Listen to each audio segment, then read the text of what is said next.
Hello, how are you doing? Right, let's get into episode 77 with Kristi Edwards. And I feel like Kristi created the brand of the person that I am in my dreams.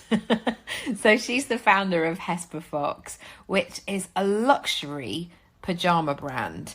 And I know that they've moved into all kinds of areas now, but basically it's the most exquisite, aspirational, glorious experience. And it's just those sorts of things that I feel like in my dream life, I'm just happen to be wandering around, not wearing some kind of ill-fitting t-shirt.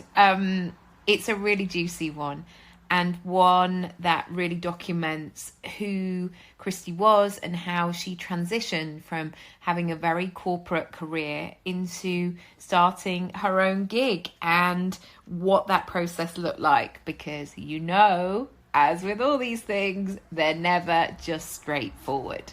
Next is an interview with Jo Wimble, who is the co-owner of Active Digital, a speaker, a writer and a blogger. Her blog is called Guilty Mother. And I've really watched Jo's brand grow from strength to strength. She's recently had a book out and she is really pioneering, in a very practical way, girls rising. And I think that's what her book's called, actually, something along those lines. So do check her out. As somebody of a boy and a girl, I'm really keen for both of them to read the same things and both to know. And I've really noticed this actually with my son.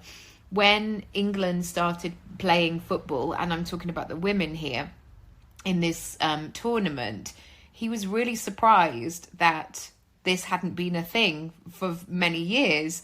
And I was trying to explain why. And he still sort of looked at me like, I still don't really get it. Like, we're just all playing football. And that's really beautiful to me, that he just sees women, men, all people equal. Beautiful. Next, 79 with Mel Bound, who is the founder and CEO of This Mum Runs. I've recently got back into my running and it is painful at times, but I really love it and it really helps me. It helps my mental health, it helps my fitness, it helps my clarity of thought. So if you're thinking about moving to bringing in some exercise, etc., do check this episode out because it may just be the motivation that you need. And finally, interview 80 with Aisha Carrington, who is a spiritual G, love and life coach and personal stylist. I love watching Aisha on Facebook, on Instagram, and I just love the way that she holds space for so many women to find their next layer. And just to do that work, I don't know what it is that maybe it's the age that I am, but I'm just so drawn at the moment to that next layer that you can peel off and really see what's underneath it. So if you're in that position, I'm sure you will love this episode. As always, you can go and find out more about my work, nickiraby.com, and I'll see you in the next episode. Bye for now.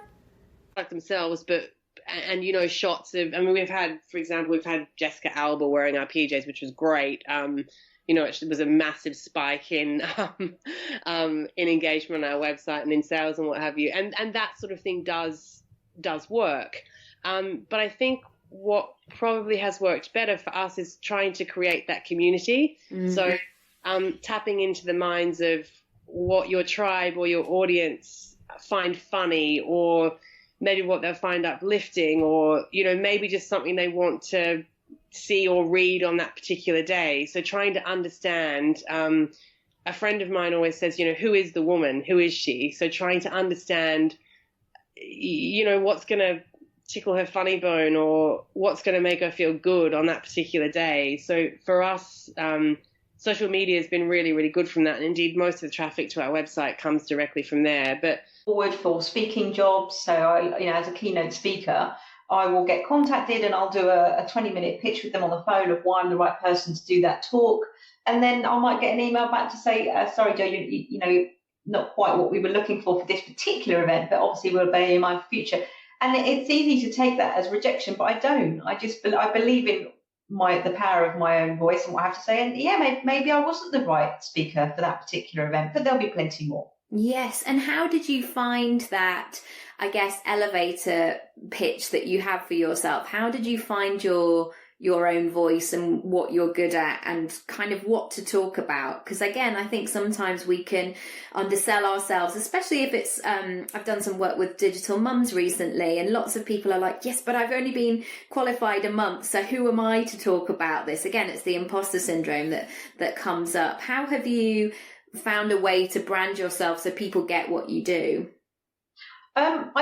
I think you have to practice your elevator pitch a little bit, and it's okay to practice that at home or in the mirror, and actually even telling yourself out loud what you do and how you believe in yourself, and having that confidence when you say it is got to be a good thing.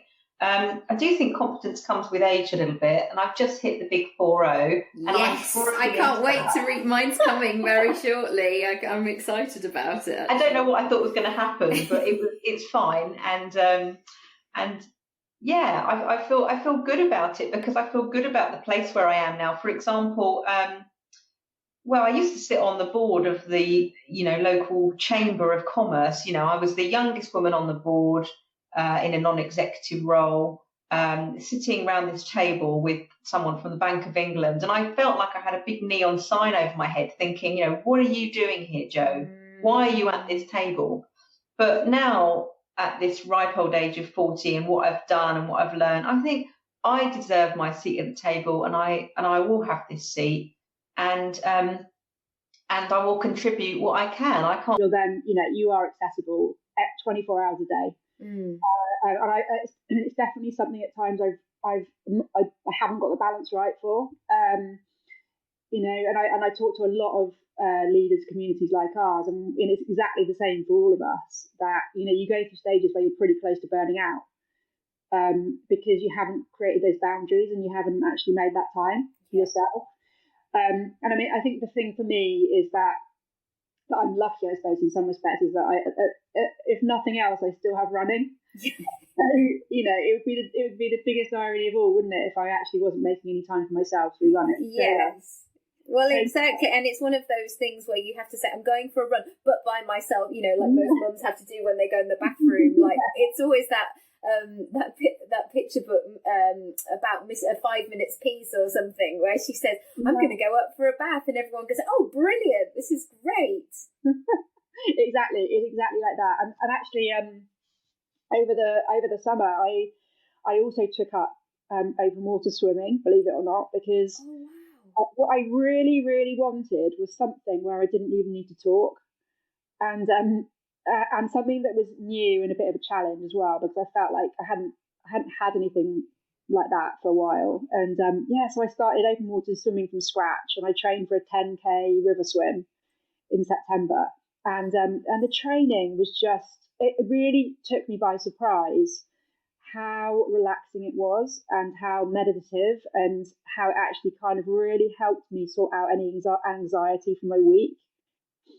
But again, this is why I think people do need coaches, and it's not okay to always go to your friends, because you need to know that that's okay. You can evolve, or you can drop that expectation or that thing that you thought was you and it's not. Oh, yeah. And sort of, I guess, so how have you done that? How have you practically sort of moved forward and given yourself permission as you've gone through your own journey of this?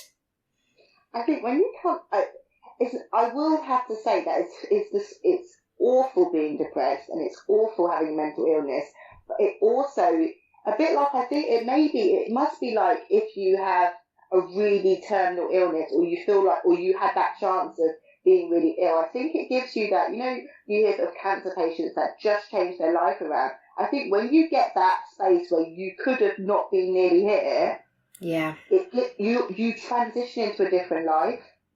I think that's it. I feel like with mental illnesses, people are still unaware of the fact that, you know, people would be maybe feel like, you know, it's not cancer though, you weren't going to die, but people don't always realise that when you are depressed and you are nearly in that suicidal zone, you physically could die.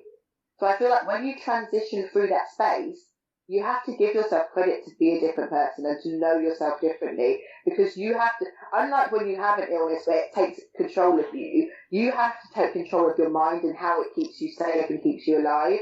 So I feel like that's a transition that makes you so much more aware.